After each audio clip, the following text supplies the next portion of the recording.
this is Dr. Mandy Kirk from Move to Success Physical Therapy. It's been a while since I made a video, but I thought it was time to make a new one, and this one is going to be about chair exercises. That's why we have the chair here. So what is the reason for doing an exercise seated in a chair instead of laying down or standing up or in any other position? Well, there's a few of them. One is that when you're seated in a chair, you can isolate a muscle group. For instance, let's say you're doing a curl, right? If you're lifting heavier weights, you might be throwing your back into it to try to swing that weight up, and you're using compensatory muscle groups. Whereas if you're seated in a chair, you can kind of isolate that bicep to do the curl. Another reason would be if you have balance issues or you're a fall risk, seated exercise is probably a little safer than being in any other position. And for the same reason, if you have blood pressure issues, seated is probably a good position instead of changing positions from standing to laying down and switching things up. So I'm going to walk through a few ideas for exercises in the chair. I want to say that if any of these exercises feel sharp pain or they don't feel good, terminate them. Only do what feels right to your body. So I'm going to demo a few of these, and I'm going to try to go through a lot of the different muscle groups for you. And the first one is going to be, we're going to focus on the head and the neck. So upper trap stretch. And this is really nice for people who have, that forward head posture, or they're really tight and their shoulders kind of come up towards their ears. So bringing that head off to the side and putting your hand on top, putting a little bit of overpressure down, trying to drop that shoulder as low as you can. Hold for about 20 to 30 seconds and do 3 to 5 times on each side. Another really good one, a nice one for the neck, is head rolls. 20 to 30 clockwise, 20 to 30 counterclockwise. Take as many breaks as you need to. You can break it up into sets of 10 if you want. Switch directions whenever you want to. For the arms, you can just do overhead reach. And there are entire classes focused specifically on exercises in a chair. There's chair yoga. There's lots that you can do in a chair. You can do majority of exercises for majority of body groups with a chair, which is great. So overhead reach is a good one for the shoulders. You can do press ups like this, up and out of the seat. This one you can use your feet to support, and you can put as much weight through your arms as you want. This one's really nice for the triceps. Another option is dips. This is a pretty challenging one.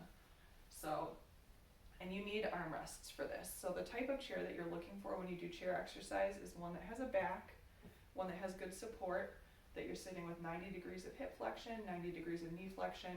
You don't want a rolling chair or anything that might slip out from underneath you as you're doing different exercises. Dips, you can kind of move your feet forward, put your arms behind you, keep those elbows in and drop down. And for all of these, you can put as much weight through your feet as you want and make it as difficult as you want. For the trunk, you can do twists, looking behind you, holding the armrest for support, holding your knee to get a little bit further, and looking with your eyes the direction that you're going. That'll get as much range of motion in that back as you can. You can do this one quickly, or you can do it a long hold, either or. You can do forward folds, either with a straight back or with more of a rounded back to your comfort. That one might be one to avoid if you're a fall risk or if you have blood pressure issues, because putting yourself in that forward position gives you an opportunity to topple out of the chair. You can do side bends, down to the side, reaching and trying to touch the ground, like that. And then you can do extension, kind of like sitting up and leaning back. Again, you can either hold for 20 seconds or you can do something a little bit more dynamic, where you're coming in and out of that position and using your pelvis to kind of tilt. What about legs? We can do kicks like this, like long arc quads, And you probably can't see as much on the legs as I would hope that you could. So I'm gonna come up here and demo these on the table so that you can see a little bit more. But obviously, we can do these in a chair. So we can do kicks, we can do marches, get the hip flexors working a little bit. This one is great. You can add weights. You can make any of these harder. You can add ankle weights. You can add band resistance. You can do a hamstring stretch. So the hamstring stretch, you're going to straighten out one knee and then lean forward, keeping your back straight. You can put your hands behind your back to give you a little extra oomph. You're going to feel that pull right on the back of your leg.